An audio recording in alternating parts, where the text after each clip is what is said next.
Mapagpalang araw po muli madlang listeners. Ako po muli si Miss J.A.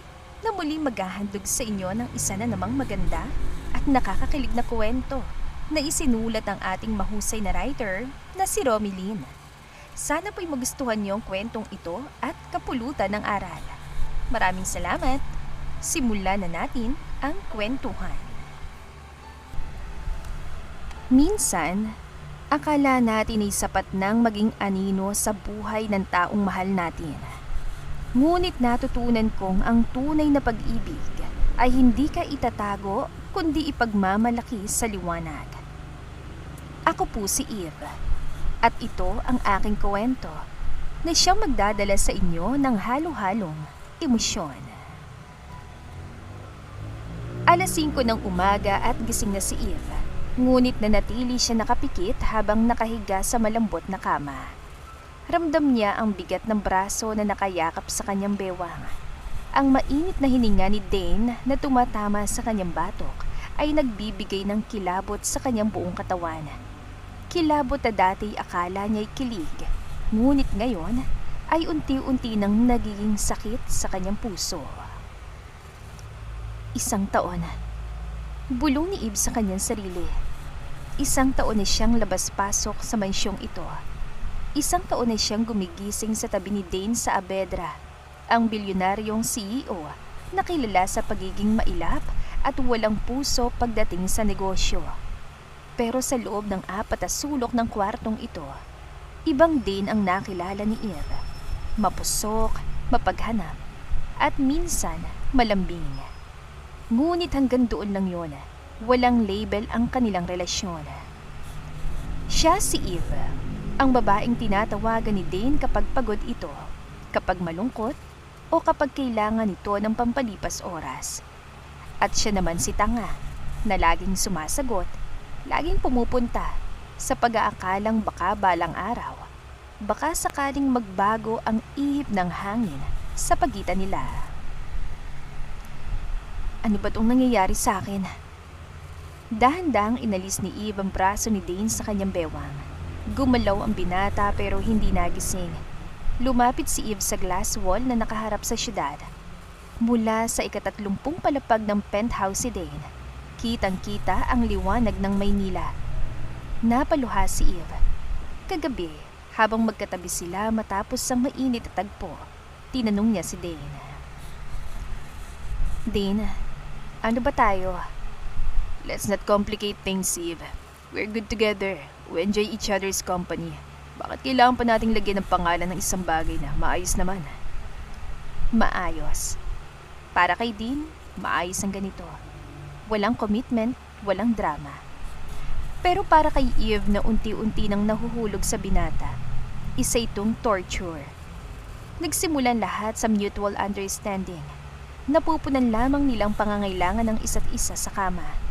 Hanggang sa naging komportable na sila sa isa't isa. Labas-pasok na lamang si Eve sa mansyon at kilala na ng mga katulong. Pero sa huli, parang ako lang naman yung nagkaroon ng ganitong feelings. Tama na, Eve. Ubus na ubus ka na. Nagbihis si Eve ng tahimik. Wala siyang dinalang kahit ano mula sa mga regalong ibinigay ni Dane na mga alahas, mamahaling bag, at designer shoes na nakatago sa closet na inalaan ni Dane para sa kanya. Iniwan niya lahat ng yon. Aalis sana siya nang biglang magising si Dane. Leaving so soon? May trabaho ako mamaya. Pagsisinungaling ni Eve. Tumayo si Dane at lumapit sa kanya. Wala itong suot na pang itaas. Ang katawan nitong nahuhulog sa gym ay isa sa mga kahinaan ni Eve. Niyakap siya ni Dane mula sa likod at hinalikan sa pisngi. Cancel it. Stay with me. Mag-order tayo ng pagkain. Dito na lang tayo buong araw. Hindi pwede, Dane. Kailangan kong umalis. Kumunot ang noo ni Dane. Hindi ito sanay na tinatanggihan ni Eve. What's wrong with you? Kagabi ka patahimik. Dahil na naman ba to doon sa tanong mo? Eve, akala ko ba nagkakaintindihan na tayo? Oo, Dane. Nagkaintindihan na tayo. Malinaw na sa akin ang lahat. Good. Then anong problema? May nagawa ba ako sa'yo?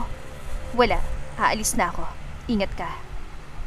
Binuksan ni Eve ang pinto at mabilis na lumabas bago pa tumulo ang luha niya. Pagkasakay ni Eve sa elevator, doon na siya humagulgol.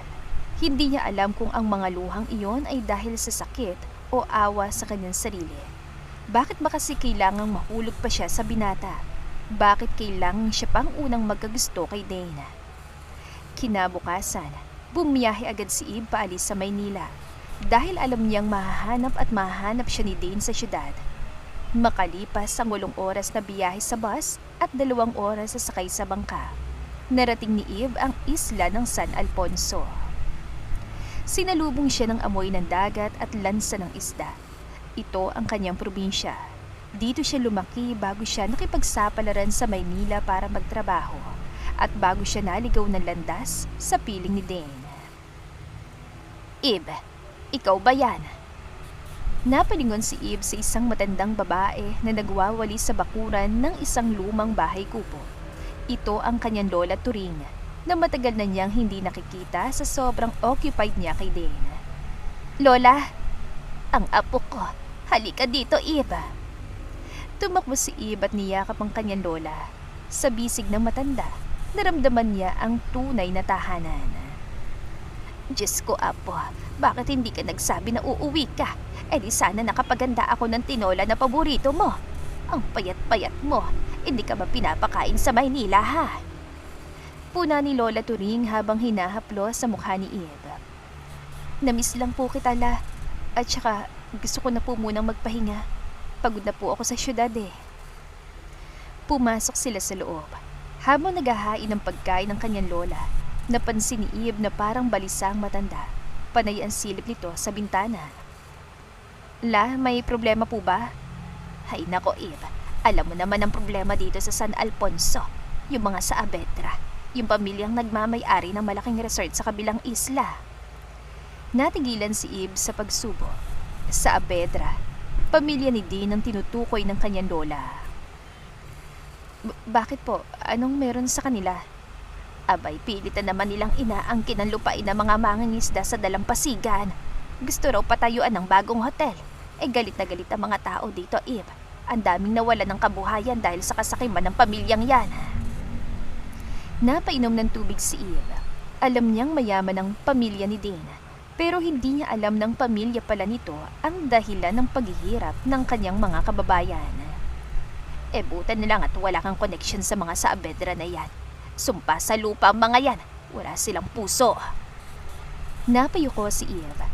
Kung alam lang ng lola niya, kung alam lang nito na sa loob ng 1 taon, ang katawan at puso niya ay pag-aari ng isang Saavedra, siguradong magagalit ito ng sobra sa kanya. Opo, la. Wala po silang puso. Samantala sa Maynila, gabi na nang umuwi si Dane sa kanyang penthouse. Pagod siya galing sa opisina. Buong araw siyang bad mood. Siniguan niya ang kanyang sekretarya. Tinalakan ng board members at halos ibatong kanyang cellphone dahil hindi niya makontak si Eve. Bakit hindi sumasagot si Eve? Bakit out of coverage? Hindi pa siya nagpaparamdam simula kahapon. Pumasok siya sa kwarto. Binuksan niya ang walk-in closet na pinagawa niya para kay Eve at wala na doon ang mga gamit ito. Wala siyang dala nung umalis siya kanina. Teka, kailan pa niya kinuha mga gamit niya? Wala nga doon ang mga gamit ni Eve, ngunit iniwan nito lahat ng alahas, mamahaling bag at sapatos na regalo ni Dane. Kumabog ang dibdib ng binata. Manang Fe! Sir, ano pong problema, sir? Dumampa si Eve kaninang umaga. Nakita mo bang may mga kinuha siyang gamit? Ay, hindi po, sir. Pero kagabi sabi niya sa akin hindi na raw po siya babalik. Akala ko po'y nagbibiro lang kasi mukhang nagtatampo po sa inyo. Hindi babalik? Anong ibig mo sabing hindi babalik? Yun lang po ang sabi, sir. Hindi ko naman po alam na totoo po palang hindi na babalik. Biglang nakaramdam ng matinding galit si Dane. Galit kay Eve dahil sa pag-alis ng walang paalam. At galit sa sarili niya. Dahil nasaktan niya at hindi niya alam kung bakit. Nang makalis ang katulong, kinuha ni Dane ang isang litratong nakaipit sa kanyang mga libro. Litrato nila yon ni Eve na nooy sinabi niyang itatapon niya pero hindi niya ginawa. Matapos ang ilang sandali, Napasa po si Dane sa kanyang mukha. Ano ba nangyayari sa akin? Dapat wala akong pakialam. Bakit? Bakit gusto ko siyang hanapin? Bakit gusto ko ulit siyang makita? Napapikit si Dane at sinandal ang kanyang ulo sa sofa. Pinilit niyang burahin sa isipan niya ang ideya ng paghahanap kay Eve. Ngunit ilang sandali lamang, napadaing ang binata at naglakad patungo sa kanyang telepono. Lumipas ang 1 linggo, ngunit para kay Eve, tila usad pagong ang oras sa isla ng San Alfonso. Hindi matahimik ang kanyang puso. Sa tuwing ipipikit siya, nakikita niya mukha ni Dane. Sa tuwing gigising siya, hinahanap ng kanyang kamay ang init ng katawan ng binata sa kabilang parte ng kama. Kahit alam niyang imposible itong mangyari. Eve, apo, bumangon ka na dyan. Samahan mo ako sa palengke. Kailangan nating mamili ng isda bago maubusan ng magandang huli. Opo, sandali lang pula. Napabuntong hininga si Eve bago bumangon. Inayos niyang kanyang sarili. Suot ang simpleng duster na bulaklakin at tsinelas. Lumabas siya at sumama sa kanyang lola. Ang palengke ng San Alfonso ay nasa tabi mismo ng dagat. Maliit lamang ito, pero buhay na buhay tuwing umaga. Dati, ito ang comfort zone ni Eve. Pero ngayon, pakiramdam niya ay isa siyang dayuhan sa sarili niyang lugar. Nako, Nay! Ay balita ko'y magpapadala raw ng demolition team ang mga Saavedra next week. Papaalisin na daw ang mga nakatira sa sitio ba to? Walang hiya talaga mga mayayamang yan. Akala nila nabibili nilang lahat. Porket may pera, pwede na tayong tapakan. Lola, tara na po. Umuwi na po tayo. Bulong ni Eve na hindi komportable sa usapan. Sandali lang, apo. Nagtatawad pa ako. Sagot ng lola niya bago humarap sa tindera. Mare, dagdagan mo naman ang isa. Suki naman ako eh. Umuwi ang apo ko galing Maynila. Habang abalang lola niya sa pakikipagtawaran sa presyo ng isda, humiwalay muna si Eve ng kaunti. Naglakad si Eve papunta sa may pantalan. Ilang metro lang ang layo sa palengke. Dito, mas payapa. Ang sikat ng araw ay nagsisimula palang sumilip. Ang dagat ay kalmado. Ang mga alon ay marahang humahampas sa mga poste ng pantalan. Sana ganito rin kapayapa sa Maynila. Napahawak si Eve sa railings at pumikit habang dinadama ang hangin sa kanyang mukha. Idinilat niyang kanyang mga mata tumingin sa malawak na karagatan. Sa di kalayuan, may natanaw siyang isang bangka na paparating. Isa itong malaking lansya na puno ng huli. Lula nito mga kalalakihan na abala sa pag-ayos sa mga lambat at banyera. Mukhang maraming huli si Mang Kulas ngayon. Wala sanang pakialam si Eve sa kanila, pero may isa lalaki sa unahan ng bangka na umagaw sa atensyon niya. Ang galing nitong kumilos. Mabilis itong inihagis ang lubid sa pantalan at tinalian ng poste sa isang mabilis na buhol na sanay na sanay. Pagkatapos, binuhat itong isang napakalaking banyera na puno ng yelo at isda. Mag-isa lang niya itong binuhat at ipinatong sa kanyang balikat na parang wala itong bigat. Ang lakas naman nun. Bulong ng isang ale sa tabi ni Eve. Bagong salta yata yan pero ang sipag. At gwapo pa. Naningkit ang mga mata ni Eve. May pamilyar sa tindig ng lalaki. At nang bumaba na ito sa bangka, doon nanlaki ang mga mata ni Eve. Dean? Anong ginagawa niyan dito? Ibang-ibang itsura ni Dean ngayon sa day na nakilala niya sa Maynila. Ang lalaking nasa harapan niya ay mukhang veterano sa pangingisda. Kung hindi lang kabisado ni Eve ang bawat pulgada ng mukha ni Dean, iisipin niyang ibang tao ito. Isang kakambal na mangingisda. Pero hindi. Alam niyang si Dean talaga yon. Magandang umaga, Eve. Nakauwi ka na pala. Ang ganda mo lalo ah. Bati ni Mang Kulas, ang leader ng mga mangingisda, dahilan upang mapalingon si Eve. Magandang umaga po, Mang Kulas. David, halika muna dito. Ilan sandali lamang, nasa harapan na ni Eve si Dane. Napatras ang dalaga ng magtamang kanilang tingin. David, ito si Eve. Apo ng kababata ko dito sa isla. Kaibigan din ito ng nakuwento ko sa iyo na anak ko sa Singapore. At Eve, ito naman ang pinakamagaling kong bagong tauhan. Si David. Ilang araw pa lamang siya dito pero daig pa mga veterano kung magtrabaho. Ang galing manghuli ng isda. Parang may lahing sirena. Tawang-tawa si Mang Kulas habang ang dalawa ay nagkatitigan lamang. Magandang umaga, Eve. David? Opo, David po. Bagong lipat galing probinsya. Hindi makapaniwala si Eve. Paano siya natutong mangisda ng ganong kabilis? Paano niya nagawang magmukhang lokal sa loob lang ng maikling panahon? Ang sipag niya, Eve. Nasunugan daw sa Maynila kaya umuwi dito. Walang arte sa katawan. Kanina, siya pang sumisid ang sumabit ang lambat namin sa bato. Walang takot. Salamat po, Mang Kulas. Kailangan lang pong kumayod. Tinitigan ni Eve ang mga kamay ni Dane. Puno ito ng maliliit na hiwa't gasgas. Ang mga kuko nito ay hindi na manicured. Madumi na. Kumirot ang puso ni Eve. Ano bang ginagawa ng lalaking ito? Bakit siya nagpapakahirap ng ganito? Para sa kanya? Kung ganon, bakit? Para sana. O siya, David. Dalhin mo na yan sa pwesto natin. Tulungan mo na rin si Eve na bitbitin ang mga pinamili ng lola niya pagkatapos Opo, boss. Walang reklamo mula kay Dane. Binuhat ulit ng binata ang mabigat na banyera at naglakad palayo kasama si Mang Kulas. Naiwan si Eve na nakatulala. Nanginginig ang kanyang mga tuhod. Isang bilyonaryo na handang magbalat kayo, magbilad sa araw, magbuhat ng mabigat, at mamuhay sa hirap. Para lang mahanap siya. Ito ang klase ng dedikasyon na nakakatakot.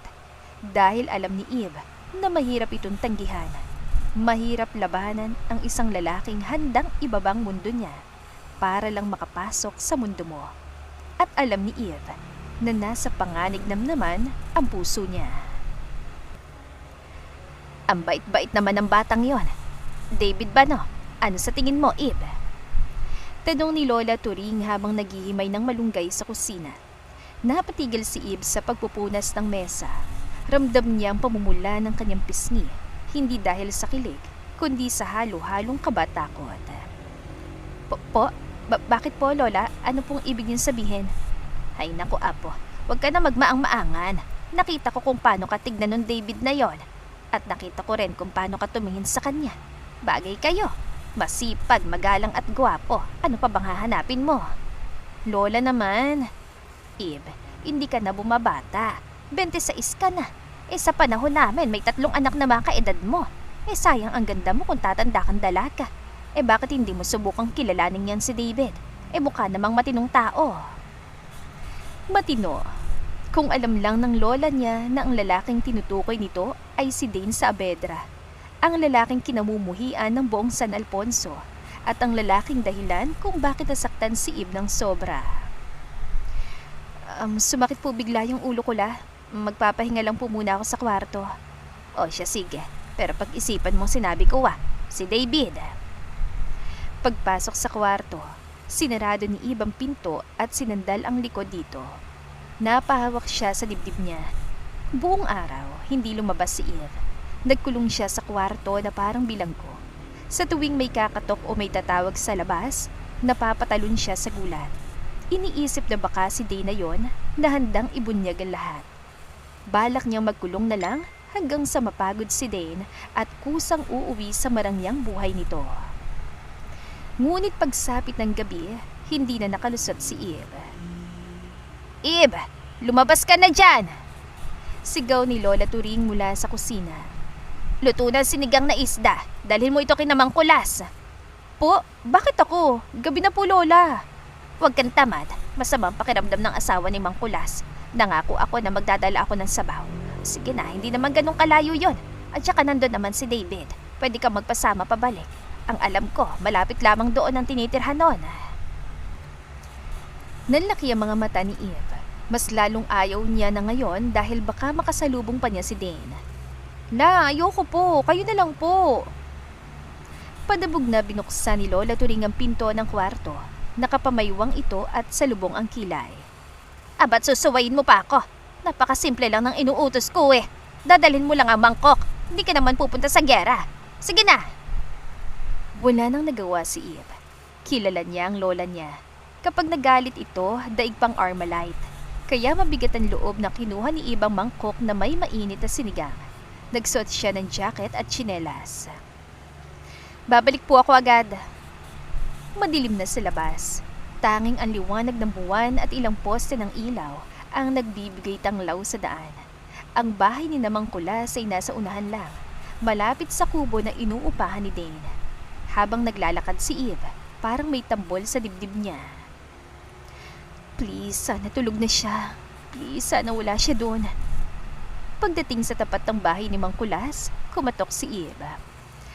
Tao po, Mang Kulas, Aling Ising. Bumukas ang pinto. Pero hindi si Mang Kulas ang nagbukas at lalong hindi si Aling Ising. Si Dane na nakasuot ang simpleng puting t-shirt at shorts ang tumambad sa kanya. Basa ang buhok nito na parang kakatapos lang maligo. Amoy sabon ito, yung mumurahing sabon na nabibili sa sari-sari store. Eve, good evening. Anong ginagawa mo dito? Dito ako nagapunan. Inimbitahan ako ni Mang Kulas kasi tinulungan ko siyang magkumpuni ng bangka kanina. Sinigang ba yan? Amoy masarap ah. Kay Aling Ising yan. O eto, pakidala na lang sa loob ah. Sige, alis na ako. Tumalikod agad si Eve at umalis. Mabilis namang tinakbo ni Dane ang sinigang at nilapag ito sa mesa. Napakunutan noon ni Mang Kulas, ngunit nang makitang sinundan ng binata si Eve, bahagya lamang ito napangiti. Sandali lang, Eve. Binilisan ni Eve ang lakad. Halos tumakbo na siya pabalik sa bahay nila. Pero mabilis si Dane. Nahawakan nito ang braso niya bago pa siya makapasok sa gate nila. Eve, sandali lang. Please talk to me. Bitawan mo ko. Hinila ni Eve si Dane palayo sa gate, papunta sa isang madilim na parte ng kalsada na natatakpan ng malaking puno ng mangga at mga bangka na nakaparada. Dito, walang makakakita sa kanila. Humarap si Eve kay Dane. Ang galit at takot ay nagsama sa kanya mukha. Ano ba talagang balak mo, Dane? Bakit ka ba nandito? Nakikipaglaro ka ba ng bahay-bahayan kasama si Mang Kulas? Alam mo bang kapag nalaman nila kung sino ka, hindi ka na makakalabas ng buhay sa islang ito? Tinitigan siya ni Dane. Sa ilalim ng liwanag ng buwan, kitang-kita ni Eve ang senseridad sa mga mata nito. I'm not playing, Eve. I told you, I'm adopting. I'm trying to understand your world because this is where you are. Lumapit si Dane ng kaunti. Hinawakan niyang kamay ni Eve. Ang kamay ni Dane ay magaspang na. May mga gasgas at kalyo. Ito ang kamay na dating humahawak lang ng wine glass. Ngayon ay sanay na sa hirap. Eve, umuwi na tayo. Malambing na sabi ni Dane. Natigilan si Eve.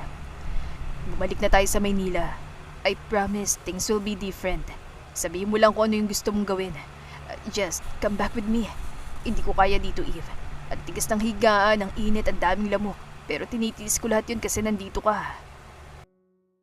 And what exactly are you going to fix? Alam kong takot ka sa commitment, Dane. Alam kong walang magbabago. At saka ayokong bumalik ng basa-basa na lang. Kung nahihirapan ka dito, pues ngayon na-realize kong mas mabuti ngayon. Nang malaman mo naman kung anong pinagdadaanan ng mga taong gusto mong paalisin at tanggalan ng hanap buhay dito. Nakikita niyang pagod sa mukha ni Dane. Ang mga mata nito ay may dark circles. Pumayat ito ng kaunti. Napabuntong hininga si Dane. Tama ka. Nito mga nakarang araw, marami ako na-realize. Nakita ko kung gaano kahirap ang buhay dito. Kung gaano kasipag ang mga tao para lang may makain sa araw-araw. At naiintindihan ko na kung bakit galit sila sa akin. Naiintindihan ko na kung bakit galit ka. Tumingin si Dane ng diretsyo sa mga mata ni Eve. Pero hindi lang naman yun ang rason kung bakit kita sinusuyo, Eve. Hindi dahil gusto kong linisin ang pangalan ko ng kumpanya ko. Nandito ako para sa'yo. Para sa akin? Para saan, Dane? Para may magpainit ulit ng kama mo? Para may tawagan ka kapag stress ka sa opisina at kailangan mo ng libangan? Hindi nakasagot agad si Dane. Tila tinamaan ito sa sinabi ni Eve.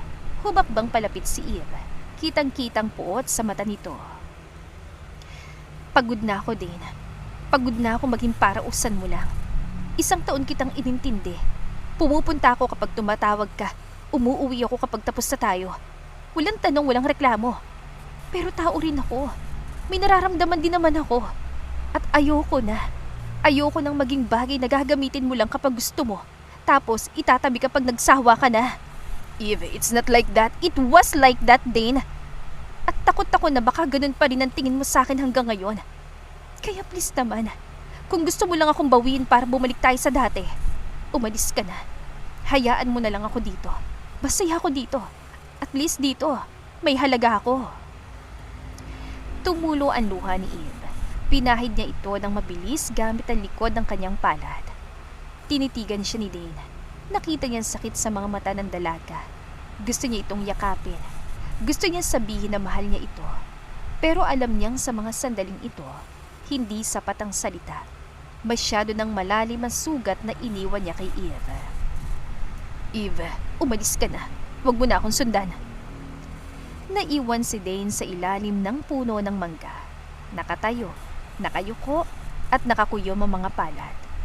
Ang lamig ng hangin ay bumalot sa kanya, pero mas malamig ang naramdaman niya sa kanyang puso.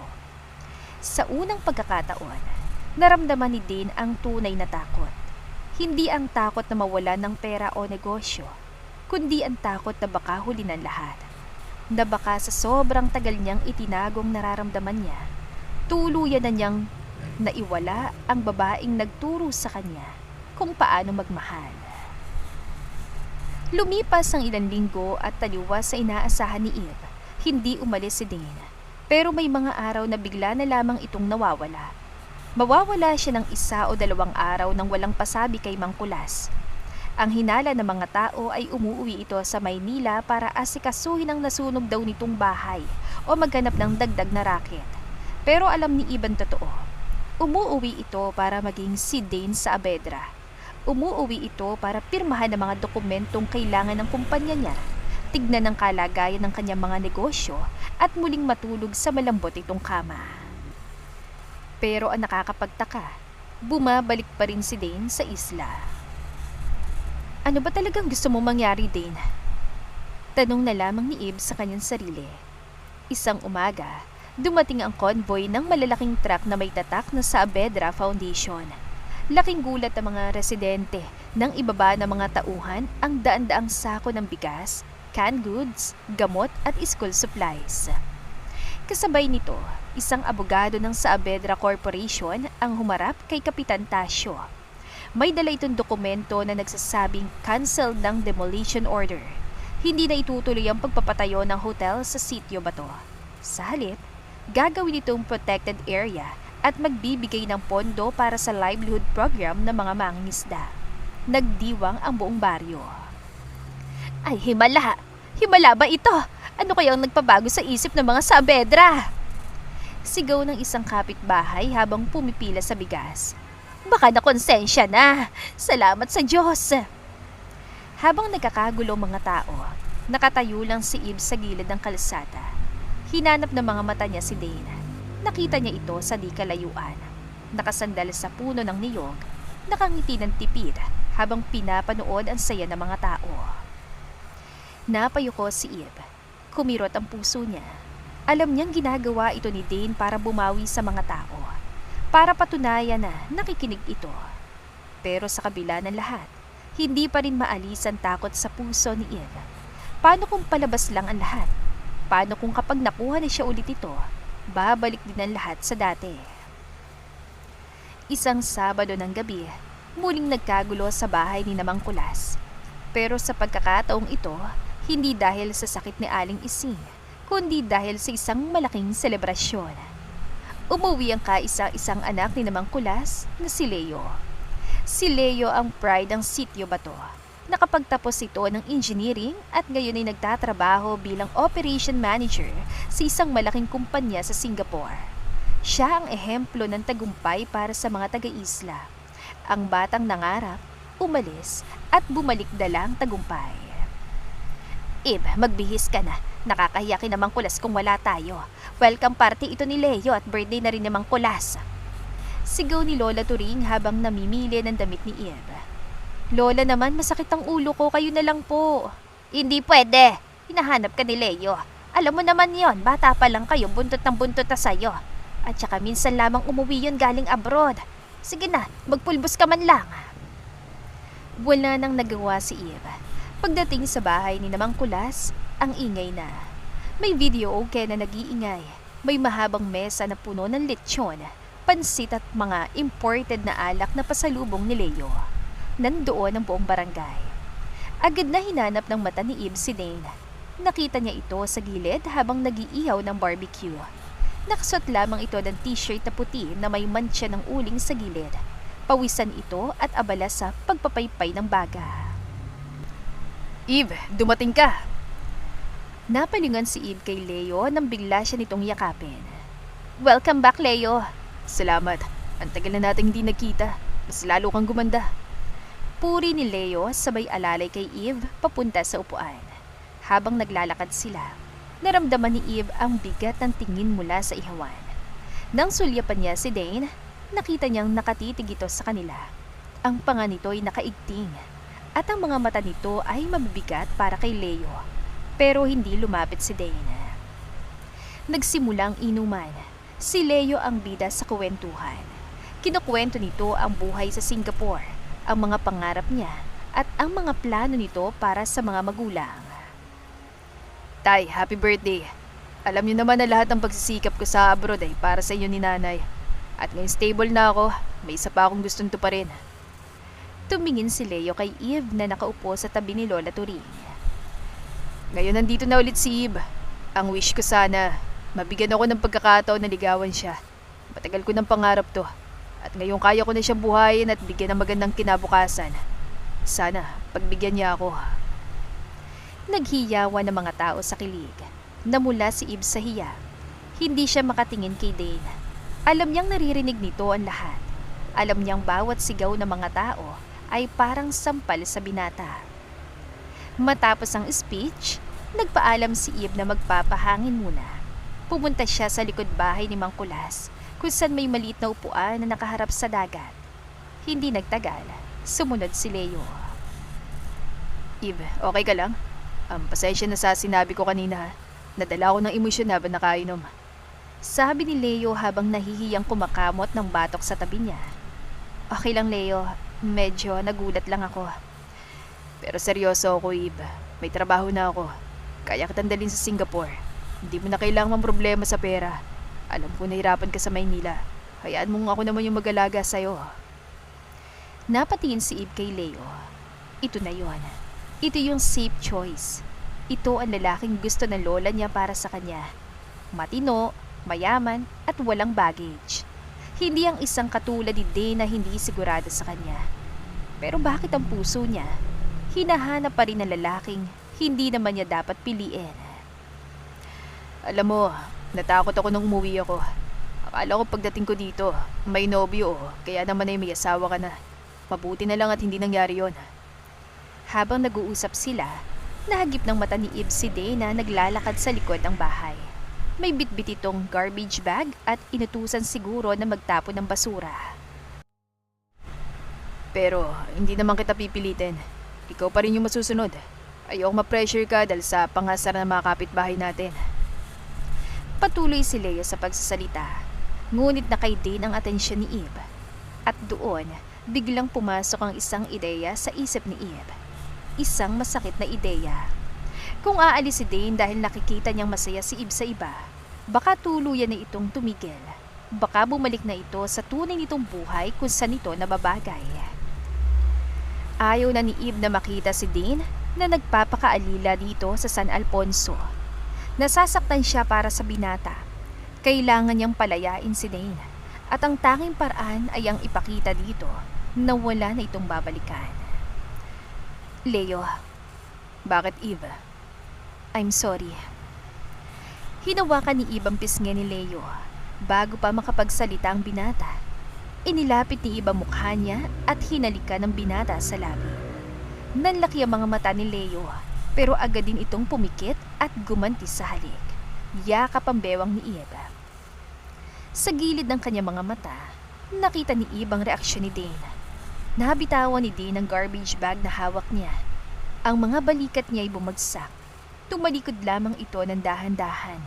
Tila isang sundalong sugatan na tinatanggap ang kanyang pagkatalo.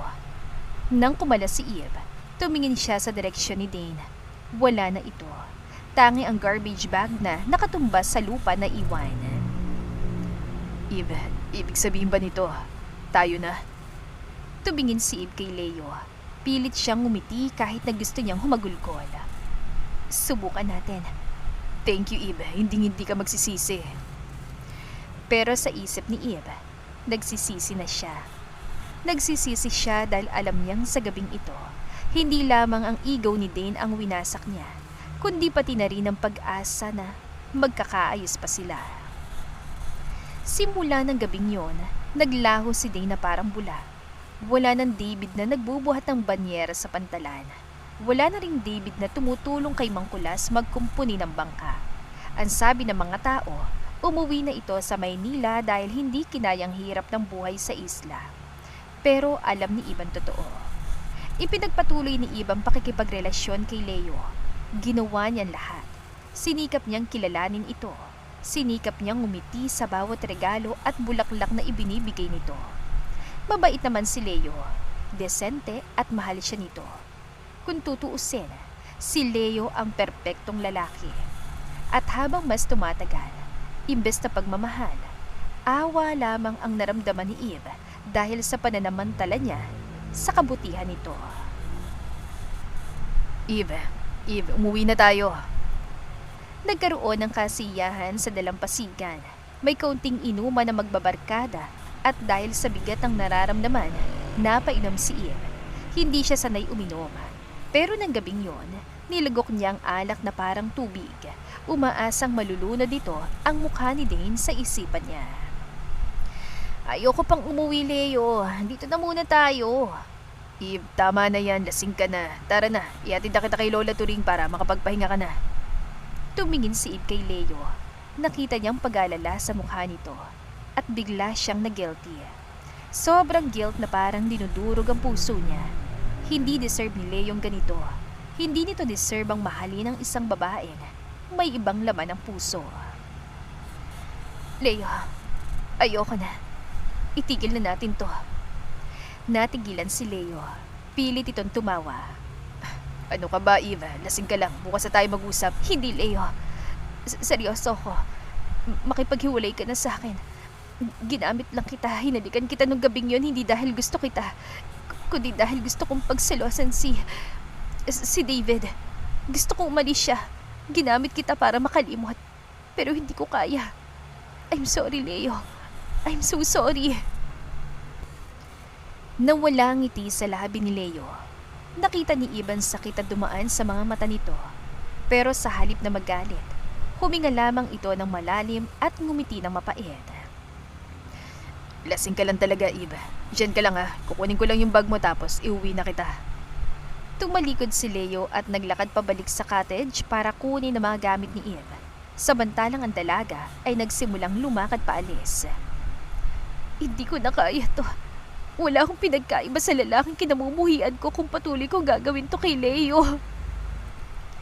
Naglakad siya palayo. Hindi siya naghintay kay Leo. Naglakad siya sa madilim na kalsada, pasuray-suray habang tumutulo ang luha. Gusto niyang tumakas. Gusto niyang mawala. Ngunit biglang may humintong itim na sasakyan sa tabi niya. Isang mamahaling SUV na hindi pamilyar sa isla, pero pamilyar para kay Eve. Kotse yun ni Dane. At sa isang iglap, bumaba si Dane sa kotse. Sakto lamang upang saluhin siya bago pa siya mawala ng malay. Ano bang ginagawa mo sa sarili mo? Rinig niyang tanong ni Dane sa kanya bago siya tuluyang nakatulog. Nang magising si Eve, narating na nilang isang pribadong villa sa pinakadulong bahagi ng Saavedra Resort. Nasa ibabaw ito ng bangin at may sariling hagdan pababa sa dagat. Walang ibang tao, walang guards, silang dalawa lang. Pagkahinto ng sasakyan, mabilis na bumaba si Eve at tumakbo. Eve, bumalik ka dito! Hindi nakinig si Eve. Tumakbo siya pababa ng hagdan papunta sa dalampasigan. Gusto niyang tumakas kahit sa anong paraan, basta malayo kay Dane dahil alam niyang kapag nanatili siya, bibigay na naman siya. Pero inabutan siya ni Dane sa may pampang. Hinawakan siya nito sa bewang. Nagpupumiglas si Eve kaya pareho silang natumba sa tubig. Eve, stop moving! Ikaw ang tumigil sa paghabol sa akin. Hayaan mo na ako. Bitawan mo ako. Ayoko na sa'yo. Bumalik ka na sa Maynila. Bakit ka pa bumalik? Masaya na ako kay Leo eh. Hinawakan ni Dane ang magkabilang kamay ni Eve at ipinako ito sa buhanginan. Nasa ibabaw siya ni Eve. Ang mga mata ng binata ay parang nag-aapoy. Liar! Hindi ganun nakikita ko. Alam natin kung anong totoo, Eve. Alam mo kung anong totoo. Ayoko na! Ayoko na maniwala sa mga salita mo! Gagamitin mo lang uli ako! Nagpanggap ako mga isda. Nagbuhat ako ng banyera. Nagtiis ako sa init. Sa tingin mo ba, gagawin ko yun kung gusto lang kitang paglaruan? Pero bakit nga ba? Bakit pabalik-balik ka pa rin dito? Bakit hindi ka nalang bumalik sa mundo mo? Dahil mahal kita. Tumigil ang mundo ni Eve. Ang lakas ng alon, ang ihip ng hangin, lahat tumahimik. Binitiwan ni Dane ang mga kamay ni Eve at hinawakan ang mukha ng dalaga. Ang mga mata ng binata ay puno ng sakit at pagsusumamo. Mahal kita, Eve. I love you more than my company. I love you more than my pride. Handa akong bitawan ng lahat. Yung resort, my name, everything. Just to be with you. I'm willing to be a fisherman for the rest of my life kung yun lang yung paraan para tanggapin mo ako. Napahikbi si Eve. Ito na. Ito na ang hinihintay niya. Ang mga salitang akala niya ay sa panaginip lamang niya maririnig. Hindi na. Huwag kang ganyan. Huwag mo sabihin yan kung I mean it, Eve. Kilala mo ko. Hindi ko sasabihin ng lahat ng ito kung hindi totoong nararamdaman ko. At hindi mo kailangang maniwala ngayon. Kaya kong patunayan sa'yo lahat ng sinasabi ko kung bibigyan mo ko ng pagkakataon. Napayuko si Dane. Idinikit niya ang kanyang noo kay Eve. Huwag mo na akong itaboy, Eve. Please. Kasi kahit ilang beses mo akong ipagtabuyan, babalik at babalik ako. Dahil wala nang saysay ang buhay ko kung wala ka. Hindi na nakapagpigil si Eve. Hinila niyang batok ni Dane at hinalikan ito ng buong puso. Ang halik ay maalat dahil sa dagat at luha. Pero ito ang pinakamatamis na halik na napagsaluhan nila. Puno ito ng desperasyon, ng pangungulila, at ng pagmamahal na matagal nang itinatago. Binuhat ni Dane si Eve nang hindi pinuputol ang halikan. Dinala niya ito pabalik sa villa. Hindi na sila pumasok sa kwarto. Doon mismo sa balcony, sa ilalim ng madilim na langit at mga bituin, sumuko sila sa isa't isa. Basang-basa pang kanilang mga damit nang simulan nila itong tanggalin. Ang polo ni Dane, ang bestida ni Eve, isa-isa itong nalaglag sa sahig. Hinawakan ni Dane ang bawat kurba ni Eve na parang sinasaulo ito muli. Hinalikan niya ang leeg, ang balikat at ang dibdib ng dalaga, pababa ng pababa. Napakapit si Eve sa railings ng balcony nang lumuhod si Dane sa harapan niya. Dane, hindi sumagot si Dane. Sa halip, ibinigay niya kay Eve ang ligayang ipinagkait nila sa isa't isa ng matagal na panahon. Napatingala si Eve sa langit. Ang mga bituin ay tila umiikot. Napapikit siya at napakagatlabi habang dinadama ang bawat galaw ni Dane. Ang sensasyon ay napakatindi. Tila ba pinapawi nito ang lahat ng sakit at takot na naramdaman niya nitong mga nakaraang buwan. You're mine, Eve. Always mine. Binuhat siya ni Dane at sinandal sa pader. Ipinulupot ni Eve ang kanyang mga binti sa bewang ng binata. At nang pumasok si Dane, napasinghap si Eve.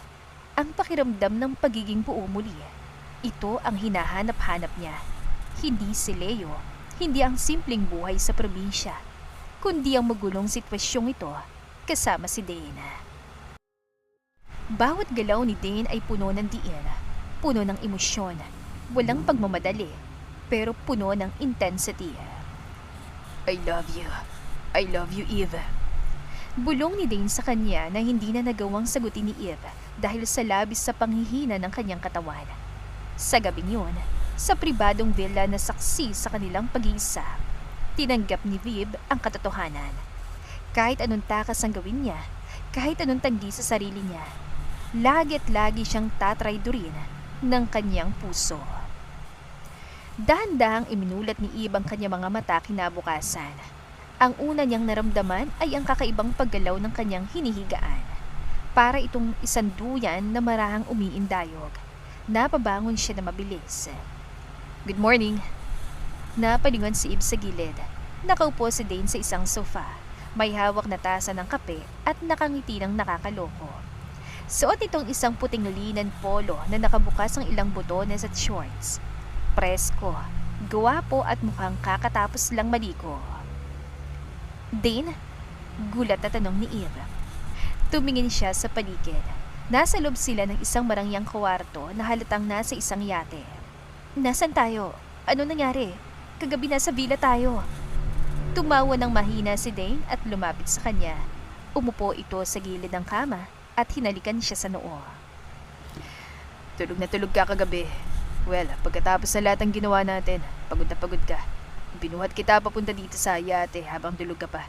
Hindi ka nga nagising nung nilipat kita dito sa kwarto. Yate? Nasa dagat tayo? Yes, malayo sa San Alfonso. Malayo sa Maynila. Just the two of us in the middle of the ocean. Tumayo si Eve at lumabas ng kwarto. Sinundan siya ni Dane. Pag-akyat nila sa deck, sumalubong sa kanyang napakagandang tanawin. Nasa gitna sila ng asul na karagatan. Walang ibang isla na natatanaw. Ang sikat ng araw ay kumikinang sa tubig. Napakapayapa. Naramdaman ni Eve ang pagyakap ni Dane mula sa likod. Ipinatong nito ang baba sa balikat niya. Nagustuhan mo ba? Sobra. Ang ganda. Parang panaginip. Ayoko na matapos ang panaginip na to, Eve. Humarap si Dean kay Eve. Ang mga mata nito ay seryoso. Puno ng emosyon na hindi na nito itinatago. Hinawakan niyang dalawang kamay ng dalaga. Eve, magpakasal na tayo. Natigilan si Eve. Nalaki ang kanyang mga mata at napaawang ang bibig. Ang tibok ng puso niya ay parang huminto at biglang bumilis ng sabay. Magpakasal? Dean, hindi ba masyadong mabilis? Kagabi lang tayo nagkaayos. Kagabi lang natin inamin na mahal natin ang isa't isa. Hindi ito biglaan, Eve. Matagal ko nang alam. Long before I came to the island as David. Long before you left me in the penthouse. Sa loob ng isang taon na magkasama tayo, akala ko sapat na yun. Akala ko okay na yung no label kasi takot ako. Takot ako sa commitment. Takot ako na baka masakal ako. Naging duwag ako. Itinanggi ko sa sarili ko ang totoong nararamdaman ko. Dahil akala ko, kaya kong kontrolin yung lahat. Pero nung umalis ka, nung gumising ako na wala ka na sa tabi ko, doon ko na-realize na talo na pala ako. Matagal na pala akong talo sa'yo. Hinawakan ni Dane ang pisngi ni Eve. Minahal kita sa mga para na hindi ko maipaliwanag noon. I loved you silently. And now, I don't want to hide it anymore. Gusto ko nang isigaw sa mundo. Gusto kong ikasal na tayo. Gusto kong makasama ka habang buhay. Tumulo ang luha ni Eve. Ang bawat salita ni Dane ay tumatagos sa puso niya. Pinapawi ang lahat ng duda at sakit na naramdaman niya noon. Eve, will you marry me? Right here, right now. Ngayon na? Hindi pa nga ako nakakapagsuklay. Natawa si Dane at pinunasan ng luha ni Eve. You are perfect. At nandiyan yung captain ng yate. He can officiate the wedding para maging legal ang kasal natin. Nagkatinginan silang dalawa. Ilan sandali pa, natawa si Eve at napayakap kay Dane. Tumungo si Eve ng paulit-ulit. Oo, Dane. Oo, pakakasalan kita. Niyakap siya ni Dane na mahigpit at binuhat habang umiikot.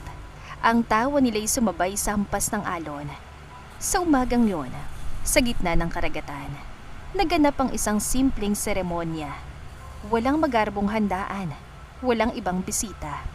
Tangi ang kapitan, si Dane at si Eve. Nagpalitan sila ng pangako sa ilalim ng asul na langit. I, Dane Saavedra, take you, Eve, to be my wife, to hold and to cherish her until my last breath. I, Eve Reyes, take you, Dane, to be my husband, to love and to hold, in richer and in poorer, in sickness and in health. At sa isang halik, tinataka nilang kanilang habang buhay. Pagsapit ng hapon, inihatid ni Dane si Eve pabalik sa San Alfonso. Sigurado ka bang gusto mong pumunta na mag-isa?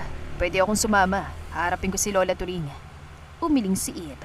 Suot na niya sa daliri niya ang kumikinang na isang singsing na may malaking diamante. Ako muna din. Kailangan ko siyang kausapin na maayos. Ipapaliwanag ko sa kanya lahat ng dahan-dahan. Okay, hintayin kita sa villa. Call me if anything happens. Hinalikan siya ni Dean bago siya bumaba sa speedboat. Naglakad si Eve pa uwi sa bahay ni Lola Turing. Magaan ang pakiramdam niya. Misi sa Saavedra na siya. Asawa na niya lalaking mahal niya. Parang wala nang makakasira sa araw na ito. Pero pagpasok niya sa bahay, naramdaman niya agad ang bigat ng hangin. Lola, nandito na po ako. Pasensya na po, hindi ako nakauwi kagabi. May inasikaso lang po ako. Hindi lumingon si Lola Turing. Nakatitig lamang ito sa isang dyaryo na nakapatong sa mesa. Buti na lang at umalis na siya. Po? Sino po? Yung David na yon. O dapat ko bang tawaging Dane Saavedra? Nanigas si Eve sa kinatatayuan niya. Dahan-dahang tumingin si Lola Turing sa kanya. Ang mga mata ng matanda ay puno ng galit at pagkabigo. Pumunta dito si Leo kaninang umaga. May pinakita siya sa aking litrato sa internet. Isang article tungkol kay Dane Saavedra. Kamukhang kamukha ni David. At nung tinanong namin si Mang Kulas, umamin siya na nagdududa na rin siya dahil sa mga kilos ng lalaki. Niloko tayo, Eve. Ang lalaking pinakain natin, pinatuloy natin at kinaibigan natin. Siya palang demonyong gustong magpalaya sa atin. Siya pala yung Dane Saavedra na sumira sa kabuhayan ng marami dito. Lola, huminahon po kayo. Makinig po muna kayo. Makinig? Saan? Ang kapal na mukha niya magpanggap na mangingisda. Pinaglaruan niya tayo. Pinagtawa niya siguro tayo habang nagkukunwari siya mahirap. Mabuti na lang at tumalis na siya. Dahil kung nandito pa siya, ay baka nasaktan na siya ng mga taong bayan. Hindi siya masama, Lola.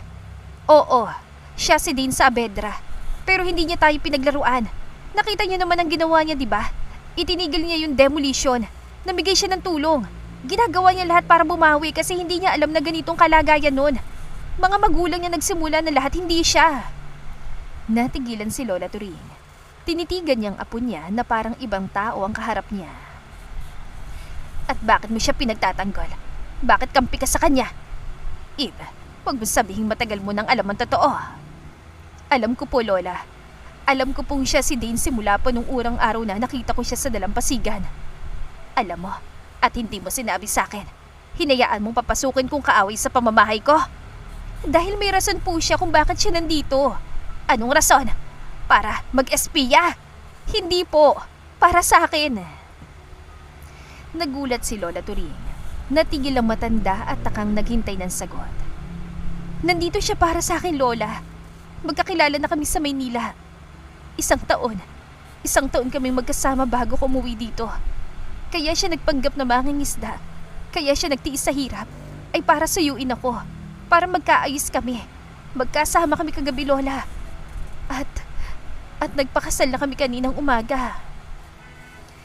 Tinitigan ni Lola Turing ang singsing. Pagkatapos ay tinitigan niya si Eve. At sa isang iglap, napuno ng galit ang mukha ni Lola Turing. Pinalaki kita ng maayos, Eve. Tinuruan kitang magkaroon ng dangal. Tapos malalaman ko na nagpaloko ka sa isang Saavedra. Na nagpakasal ka sa kaaway ng buong islang ito. Lola, mahal ko siya. At mabait siyang tao. Binulag ka ng mga pangako niya. Binulag ka ng yaman niya. Nakalimutan mo na ba kung sino ka? Taga San Alfonso ka, Eve. Ang pamilya na lalaking yun ang dahilan kung bakit naghihirap ang mga kapitbahay natin. Kung bakit namatay ang lolo mo sa sama ng loob dahil inagaw nilang lupa natin noon. Tapos ngayon ipapamukha mo sa akin na Mrs. Saavedra ka na. Hindi niyo siya kilala. Ikaw ang hindi nakakakilala sa sarili mo. Lumayas ka sa harapan ko. Kinahihiya kita. Hindi ko akalain ng apo ko ay magiging traidor sa sarili niyang pamilya para lang sa pag-ibig. Lola naman. Pasok sa kwarto mo. Ayokong makitang pagmumukha mo. At wag mong idadalhin ang lalaking yan dito kung ayaw mong ako mismong manakit sa kanya. Tumakbo si Eve papasok sa kanyang kwarto habang humahagulgol. Sinarado niyang pinto at napaupo sa sahig. Hinawakan niyang kanyang singsing. Kanina lang, nasa langit siya. Kanina lang, hawak niyang mundo sa piling ni Dane.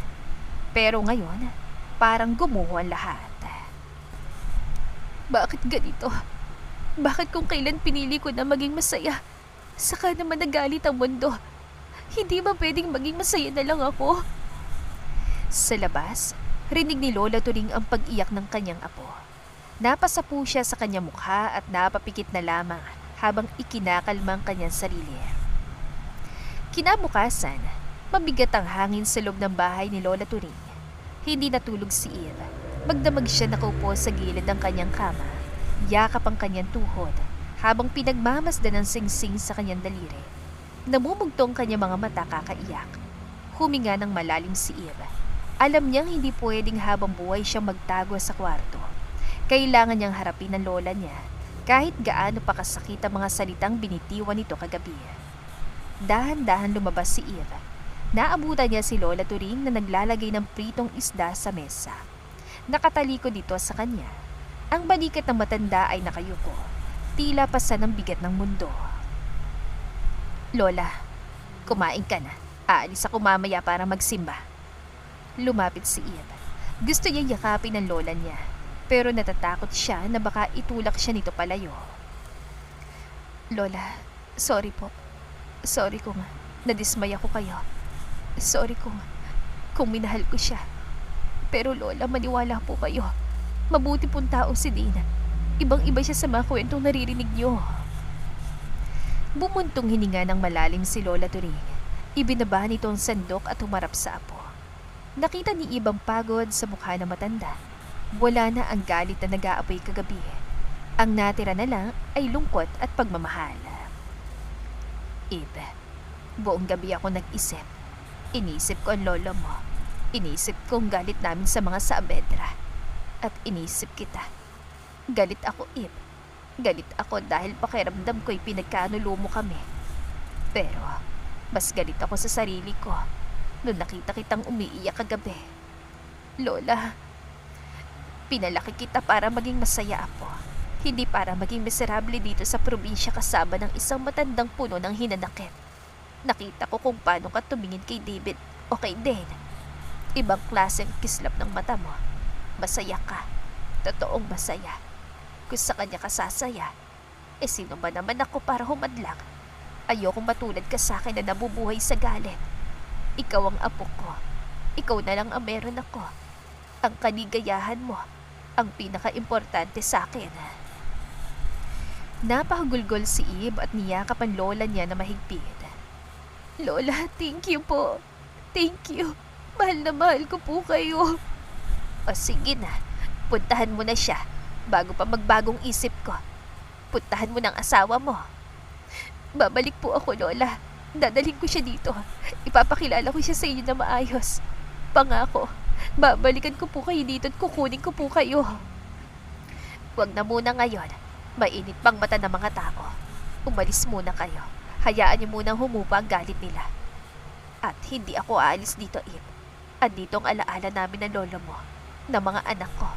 Mas gusto kong manatili dito. Sapat na sa akin nang mabisita niyo ako balang araw, kasama mga anak niyo. Tumango si Ib at bahagyang natawa. Mabilis siyang nag-impake ng kanyang gamit. Matapos magpaalam at humalik sa lola niya, tumakbo siya palabas ng bahay. Samantala, sa private villa ng Saavedra Resort. Sir Dane, please, come down. Nakaharang si Mr. Cruz, ang private investigator at assistant ni Dane, sa pintuan ng villa. Nasa likod dito si Dane, bihis na bihis at mukhang handa ng makipagyera. Hawak nito ang susi ng kotse. Ang mukha ng binata ay puno ng pag-alala at galit. Get out of my way, Cruz. Hindi sinasagot ni ibang tawag niya. Kilala na ako ng mga taga-sityo. Paano na siya doon? Paano kung ikinulong siya ng lola niya? Sir, delikado po. Kalat na sa buong San Alfonso na ikaw ang isang Saavedra. Kung lalabas ka ngayon, lalo lang gugulong sitwasyon. Lalo lang mahirapan si Ma'am Eve. Wala akong pakialam sa gagawin nila sa akin. Pero ang asawa ko, mag-isang asawa ko doon ngayon. Tinulak ni Dane si Mr. Cruz. Wala siyang pakialam kung batuhin siya ng kamatis o saktan siya ng mga tao. Ang tanging nasa isip niya ay si Eve. Ang imahe ni Eve na umiiyak at mag-isa. Bubuksan na sana ni Dane ang pinto ng bila nang bigla itong bumukas mula sa labas. Natigilan si Dane. Sa harap niya, nakatayo si Eve. Hinihingal, pawisan at may bitbit na maliit na bag. Eve, Nanlaki ang mga mata ni Dane. Sa isang iglap, nawala ang galit sa mukha niya. Binitaywan ni Dane ang susi ng kotse at mabilis na hinila si Eve sa isang mahigpit na yakap. Ang yakap na tila ba ayaw na niyang pakawalan ito kahit na kailan. Ibinaon niya mukha niya sa leeg ng asawa. Inaamoy ang pamilyar na bango nito. sobrang nag-alala ako sa'yo. Akala ko kung ano na yung nangyari sa'yo. Pupuntahan na sana kita eh. Susugudin ko na sana ang buong barangay, makuha lang kita. Kumala si Dane at hinawakan ang mukha ni Eve. Sinusuri kung may galos o sugat ito. Are you okay? Sinaktan ka ba nila? Ayos lang ako, Dane. Ayos lang. Napatawad na ako ni Lola. Pinayagan na niya ako. Pinayagan na niya akong sumama sa'yo. Nakahinga ng maluwag si Dane. Muli niya niyakap si Eve. Thank God. Pumasok sila sa loob ng villa. Pinaupo ni Dane si Eve sa sofa at binigyan ng tubig. Umupo siya sa tabi nito, hindi binibitiwan ang kamay ng asawa. Eve, I'm sorry. I'm sorry kung dahil sa akin nagkaganito ang sitwasyon mo.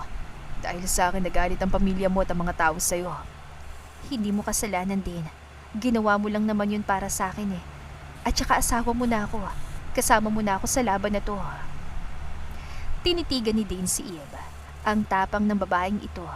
Ang babaeng dati takot at takot na maging komplikadong buhay. Ngayon ay handang harapin ang mundo para sa kanya.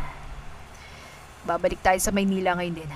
Pero hindi ibig sabihin nun, tatalikuran natin ng San Alfonso. Anong ibig mo sabihin? Aayusin ko to, pangako. Ipaparamdam ko sa kanila na hindi nila ako kaaway. Hinawakan ni Dane ang singsing sa daliri ni Eve. Gagawin ko lahat para maging karapat-dapat ako sa iyo, Eve. At para balang araw, kapag bumalik tayo dito, hindi na galit ang sasalubong sa atin para hindi mo na kailangang matakot sa sasabihin nila. Tumingin si Eve kay Dane. Nakita niyang senseridad at determinasyon sa mga mata nito. Ngumiti si Eve at hinaplos sa mukha ng asawa. Hindi ako takot, Dane. Wala na akong pakialam sa sasabihin nila. Asawa kita, mahal kita, at alam kong mabuti kang tao. Yun lang yung mahalaga sa akin. Eve. Niyakap ni Dane si Eve. Sa mga sandaling yun, walang kahit anong takot ang nangibabaw sa kanilang mga puso. Mahal kita, Mrs. Saavedra. Mrs. Saavedra na nga pala ako ngayon, no? Natawa sila pareho. Sa gitna ng gulo, sa gitna ng galit ng mga tao sa labas, may sarili silang mundo sa loob ng villa. Isang mundong binuo ng pagpapatawad, pagtanggap at pagmamahalang, sinubok ng panahon at pagkakataon. Mabilis sa lumipas ang 2 taon at sa panahong iyon, pinatunayan ni Dane ang kanyang mga pangako ay hindi lamang salita. Pagkabalik nila sa Maynila, agad na pinulong ni Dane ang board members ng Saavedra Corporation. Sa harap ng kanyang ama at ng mga investors, matapang niyang ipinresenta ang bagong direksyon ng kumpanya. Hindi na itinuloy ang demolition sa San Alfonso. Sa halip, binago niyang proyekto tungo sa isang ecotourism partnership kung saan ang mga lokal na mangingisda at residente ang pangunahing makikinabang at mamamahala. Dahil dito, unti-unting nagbago ang tingin ng mga taga-isla sa mga Saavedra. Ang galit ay napalitan ng tiwala. Ngunit ang pinakamatamis na yugto ng kanilang buhay ay kasalukuyang nangyayari sa loob ng penthouse sa Maynila. Ang lugar na dati saksi sa mga luha at pag-alinlangan ni Eve. Nako, baby, mukhang gising ka na rin. Nararamdaman ko na naman ang kakulitan mo. Maaliwalas ang umaga. Ang sikat ng araw ay tumatagos sa malaking glass wall. Tinatanglawan ng kwartong dati puro abot itim. Pero ngayon ay puno ng kulay, cream at pastel. Nakatayo si Eve sa harap ng bintana habang hinahaplos ang kanyang malaking tiyan. Kabuwanan na niya. Napangiti siya ng maalalang eksena 2 taon nang nakararaan. Dito rin siya nakatayo noon, umiiyak at handang iwanan ng lahat. Ngayon, hindi na siya aalis. Ngayon, ito nang tahanan niya. Mukhang malalim ang iniisip ng asawa ko. Naramdaman ni Eve ang pamilyar na yakap mula sa likod. Ipinatong ni Dane ang kanyang baba sa balikat ni Eve at ipinatong ang malalaking kamay sa tiyan ng asawa. Good morning. Gising na pala magina ko. Kanina pa, ang likot niya eh. Sinisipa na naman ako. Mukhang nagpa-practice sa yatang lumangoy. Natawa si Dane. Hinalikan niyang pisngin ni Eve bago yumuko para kausapin ang tiyan nito. Hey, little one. Be gentle with mommy, okay? Masyado malikot. Reserve that energy kapag tinuruan na kitang magbisikleta. Natawa si Eve. Magbisikleta? Talaga ba, Mr. CEO? Oo naman oh. Ako dapat na magtuturo sa kanya ng mga bagay na yon. Hindi lang ng pagbibisikleta, pati paglalaro ng basketball, pagmamaneho at kung ano-ano pa. Humarap si Eve kay Dane at inayos ang kwelyo ng suot itong polo. Tinitigan niya mga mata ng asawa. Ang mga matang dati malamig at walang pakiramdam, ngayon ay punong-puno na ng init at buhay. Thank you, Dane. Para saan? For everything. Sa pagbaba mo sa trono mo, para lang sundan ako. Sa pagiging mangingisda at sa pagbibigay sa akin ng pamilyang matagal ko nang pinapangarap. Hinawakan ni Dane ang kamay ni Eve at hinalikan ito sa mismong daliri kung saan nakasuot ang singsing na ibinigay niya sa yate. No, Eve. Thank you for saving me. Kung hindi ka umalis noon, baka hanggang ngayon, nakakulong pa rin ako sa malungkot na buhay ko. Tinuruan mo akong maging totoo sa sarili ko. Muli nilang niyakap ang isa't isa habang pinagmamasdan ng kuwartong inihanda nila para sa kanilang magiging panganay na anak. Ang tunay na pag-ibig ay hindi nakikita sa kung ano yung kaya mong bilhin, kundi sa kung ano ang kaya mong isakripisyo at baguhin para sa taong mahal mo. Natutunan natin ang tiwala at respeto ay hindi nabibili ng salapi, kundi tinatrabaho at pinaghihirapan ng may pagpapakumbaba. Sa huli, ang pinakamayamang tao ay hindi ang may pinakamalaking bank account, kundi ang may pusong puno ng pagmamahal at payapang tahanan. At dito na po nagtatapos ang ating kwentong pag-ibig. Maraming salamat po sa pakikinig. To God be the highest glory. Hanggang sa muli, paalam!